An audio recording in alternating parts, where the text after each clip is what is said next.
welcome back to Good Morning Texas. We're here with Professor Kuperman, who teaches public affairs here at UT. Recently, he responded to the third installment of the Big Question series. Professor Kuperman, the question that you answered was, with such a negative outlook that exists in the world today and talk of no hope, do you still see positivity and hope for the future?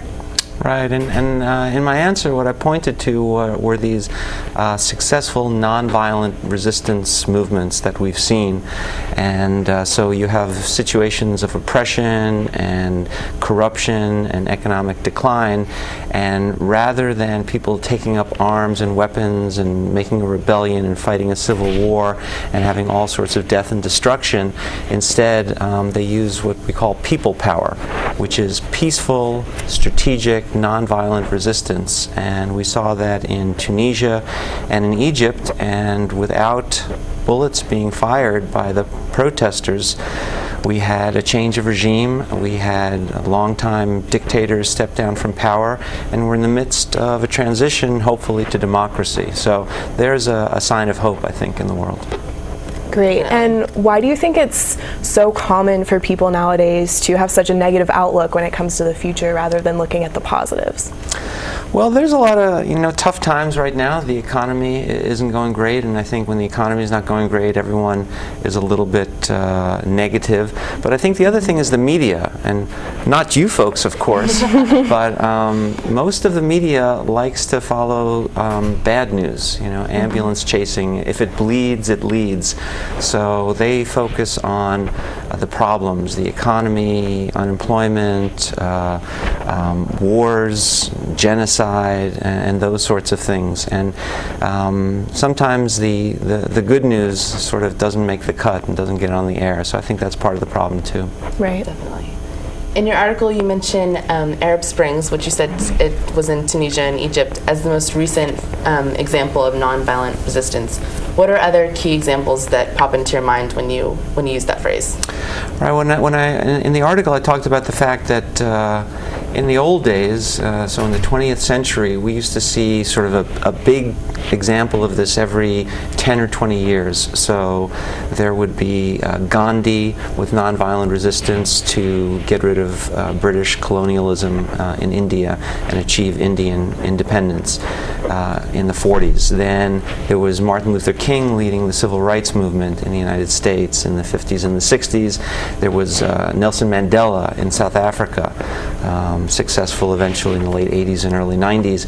And then things really accelerated, and we had, for example, at the end of the Cold War, all of these Eastern European countries went from communism to democracy without rebellion, non-violently. We sometimes forget that.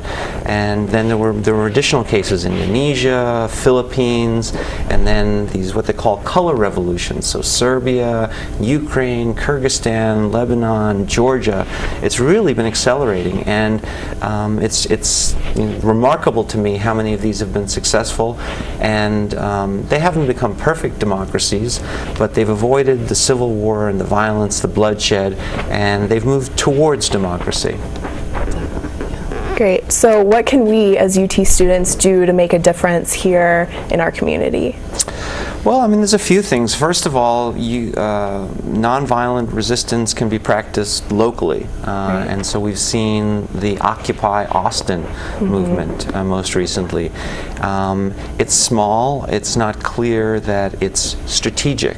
I talked about strategic nonviolence, and strategic nonviolence is when you know what you're trying to achieve and you have thought about a path to achieve it. And I'm not so sure that Occupy Austin either knows what it wants or knows how to get there. Right. But they are practicing nonviolent techniques, which are very important, because if you're violent yourself as a protester, you give an excuse to the government authorities to use violence and arrest you and so forth in response. You delegitimate your movement by using violence. So if people are interested in that cause, it would be great to get involved and learn about the techniques of nonviolence. And the other thing that can be done is travel and exchanges to countries that have problems and that have emerging nonviolent resistance movements. You can do internships. When you graduate, you can do the Peace Corps. All sorts of things to learn about other parts of the world that I would encourage. Great. Great. And last, what advice do you have for students who are our age, college students here at UT that are worried about graduating, going to this world when all they hear about is this negativity? What advice do you have for them to hopefully leave here with more hope and a positive outlook? Well, you know, it's a tough job market, and so the most important thing that you can do when you're in school is learn to prepare yourself for the job market. And you know, I've been teaching for a while, and I've noticed over the years that students seem to study less now than they used to, and I understand why. There's a lot of distractions. I mean, we not only have 6th Street and the live music capital of America here, but now we have Facebook and Twitter and all sorts of social media that I don't know about yet.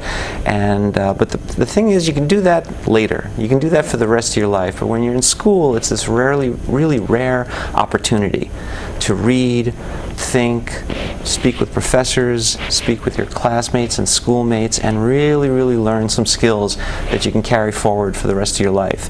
There'll always be time after graduation for Twitter and Facebook, but don't waste, you know, these college years on that. Really, it sounds old-fashioned, but the best advice I can give you is to study.